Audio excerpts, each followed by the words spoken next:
Joining us now is New Jersey State Senator Anthony Bucco, representing Morris County. Senator, thank you so much for being with us today. Good morning. It's great to be here. Good morning. Good to have you on. Let's start with the good news on this St. Patrick's Day, Senator. We heard that designs are nearly complete for a crossover that would shift one eastbound lane to the westbound side. Can you tell us more about what that'll mean for these commuters who've been literally delayed 30 to 60 minutes every single day? Well, hopefully that will provide some relief by requiring truck traffic to stay on Route 80. There's still going to be the detour left open for another lane where pedestrian cars and traffic can go onto the local roads. But if we can get the truck traffic off of the local roads, that will help with some of the congestion that these local towns are facing. So we're optimistic that that can be done within the next couple of weeks. They're still working on some of the final designs, but they're telling me that within a couple of weeks, they should be able to have that crossover lane open.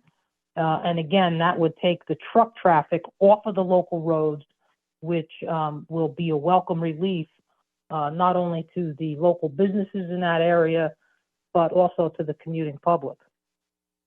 That sounds wonderful. Just anything better than what they've had now. These poor folks in fact, our director, Pam, deals with that traffic often. So she tells me every day about what a nightmare it's been for her and friends and family members.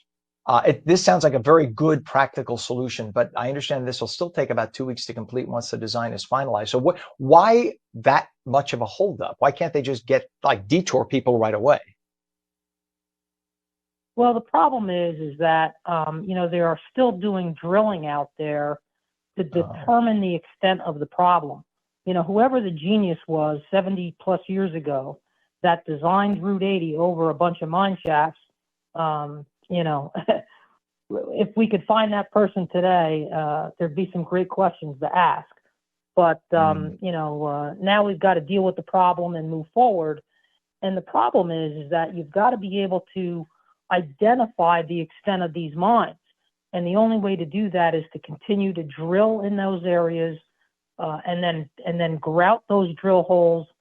And then once you've defined the extent of the problem, then you've got to go back in, excavate, backfill those areas.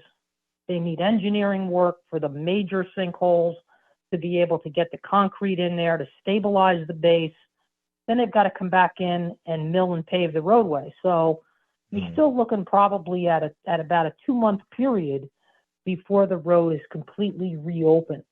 But at least now we're starting to see the light at the end of the tunnel, because we're beginning to identify the extent of the problem. And then once it's complete, the DOT is going to install sensors underneath the road that will be able to detect any type of soil shifting.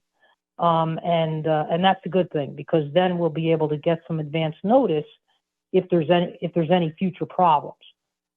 So I think we're seeing the light at the end of the tunnel, and hopefully within the next 2 months, we'll be able to open this roadway again, and then determine what we're going to do for the long run, what the ONNJ DOT is going to do in the long run, whether or not they're going to, just monitor it, or whether or not they're going to bridge that area. It's a good point. Bridging the area. And by the way, we've gotten calls and people who've written into us who say, what about other highways in New Jersey? How sure are we that this hasn't happened on other highways? I mean, here, I'm going to suggest something nefarious. This is what I do. I know you can't even comment on it. But look, 70 years ago, we talk about the engineering 70 years ago. That's not like antiquated times. We're talking like the 1960s and 70s. They had modern engineering technology then. They had equipment to test. They had maps. They knew what they were building on. My question is, did somebody who was contracted by the state, let's just say, took a few dollars on the side to look the other way, and the inspector said, hey, yeah, throw the highway right over here? That's what it kind of sounds like. And I think New Jersey people are fed up with hearing of that reputation that Jersey had of, yeah, for $50, we could let anything happen. And it almost smells like that was the case, yet they were playing with people's lives here.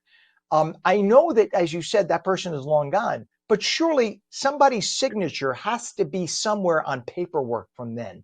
Has anybody bothered looking to see who it was who was the inspector who signed off on this?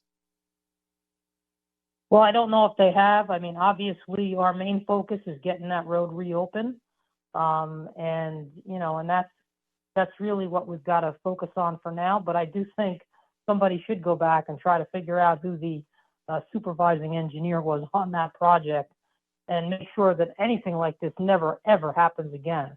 Because I have to tell you that if it wasn't for the quick actions of the New Jersey State Police, the officers that were patrolling that roadway, that discovered just a little dimple in the road, this could have been a major tragedy. There could have been a No major question. loss of life.